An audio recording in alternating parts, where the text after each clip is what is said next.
उत्तराखंड में लोकसभा चुनाव के लिए 19 अप्रैल को पहले चरण में मतदान होना है। चुनाव में अब 2 हफ्ते से भी कम समय बचा है। इस बीच चुनाव आयोग ने निष्पक्ष, पारदर्शी और सुरक्षित चुनाव कराने के लिए तमाम इंतजाम कर लिए हैं। चुनाव में किसी भी तरह की गड़बड़ी ना हो, इसके लिए निर्वाचन आयोग ने स्पेशल एक्शन प्लान तैयार किया है। इलेक्शन कमीशन ने डबल एक्शन के जरिए चुनाव में किसी भी गड़बड़ी पर तुरंत लगाम लगाने की योजना बनाई है, जिसके तहत ईवीएम मशीनों को ले जाने वाली गाड़ियों की जीपीएस से निगरानी की जाएगी। चुनाव आयोग के निर्देश के बाद अब परिवहन विभाग चुनावी ड्यूटी में लगे सभी सेक्टर और जोनल मजिस्ट्रेट्स की गाड़ियों में जीपीएस लगा रहा है। साथ ही निर्वाचन विभाग की गाड़ियों में भी जीपीएस लगाया जा रहा है। तो वहीं मतदान केंद्रों पर ड्रोन से भी नजर रखी जाएगी। इस बार निर्वाचन आयोग द्वारा 2024 लोकसभा इलेक्शन में समस्त ऐसे वाहन जो इलेक्शन में उपयोग होंगे, जैसे टीमें जो हैं एफएसटी, एसएसटी, वीएसटी, जो भी गाड़ियां चेकिंग कर रहे हैं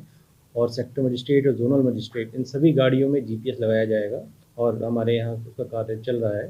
साथ ही जो भी पोलिंग पार्टियां जब रवाना होंगी पोलिंग के लिए, उन सभी वाहनों में जिसमें ईवीएम रखी जाएगी, उनकी गाड़ियों में भी जीपीएस लगाया जाएगा। उत्तराखंड में लोकसभा चुनाव के लिए तकरीबन 25,000 ईवीएम और 20,000 से अधिक वीवीपैट मशीनें हैं। चुनाव में इस्तेमाल होने वाली इन मशीनों पर जीपीएस से नजर रखी जाएगी। नैनीताल जिले की बात करें तो यहाँ इलेक्शन ड्यूटी में लगी कुल 1,381 गाड़ियों में जीपीएस लगाया जाना है। परिवहन विभाग ने अब तक 106 सेक्टर मजिस्ट्रेट गाड़ियों में से 60 में जीपीएस लगाया है, तो वहीं 49 जोनल मजिस्ट्रेट की गाड़ियों में से 15 में जीपीएस सिस्टम इंस्टॉल हो चुका है, जबकि अन्य गाड़ियों में भी जीपीएस लगाने का काम जारी है। इसके अलावा मतदान स्थल को रवाना होने वाली पोलिंग पार्टियों और ईवीएम मशीन को ले जाने वाली गाड़ियों में भी जीपीएस सिस्टम लगाए जा रहे हैं। जीपीएस सिस्टम लग जाने से गाड़ियों की मूवमेंट पर निगरानी रखी जाएगी। इसके लिए निर्वाचन कार्यालय में केंद्र बनाया गया है। सभी जीपीएस लगे वाहनों की निगरानी परिवहन विभाग के नोडल अधिकारी द्वारा की जाएगी। जीपीएस लग जाने से चुनाव ड्यूटी में तैनात गाड़ियों की निगरानी की जा सकेगी। गाड़ी किस क्षेत्र में गई है और उसका मूवमेंट कहां-कहां हो रहा है, इसकी पूरी जानकारी चुनाव आयोग की होगी। इसके अलावा कुछ गाड़ियों को रिजर्व में रखा गया है जो जीपीएस से लैस होंगी। किसी गाड़ी में खराबी आने की स्थिति में इन रिजर्व गाड़ियों को इस्तेमाल में लाया जाएगा।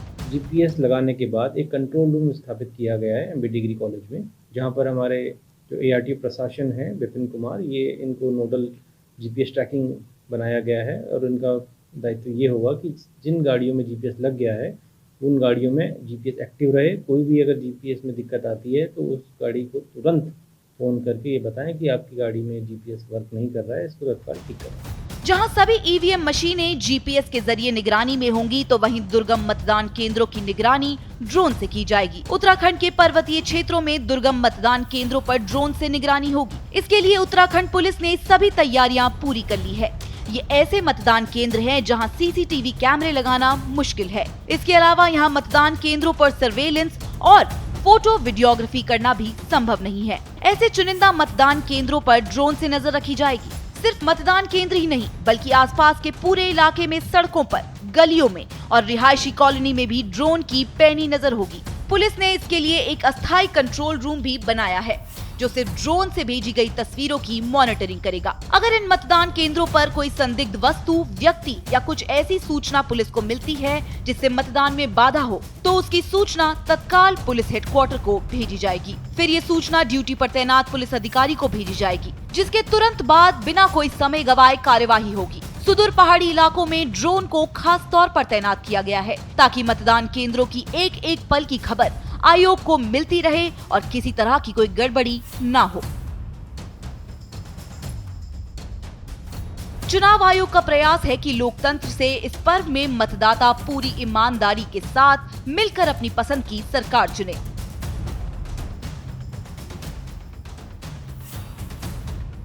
वहीं अगर कोई चुनाव में फर्जीवाड़ा करते हुए पकड़ा गया तो उसके खिलाफ कड़ी कानूनी कार्रवाई की जाएगी। श्रेष्ठ उत्तराखंड पर खबरों से जुड़े रहने के लिए चैनल को सब्सक्राइब करें, बेल आइकन दबाएं और देखते रहें श्रेष्ठ उत्तराखंड।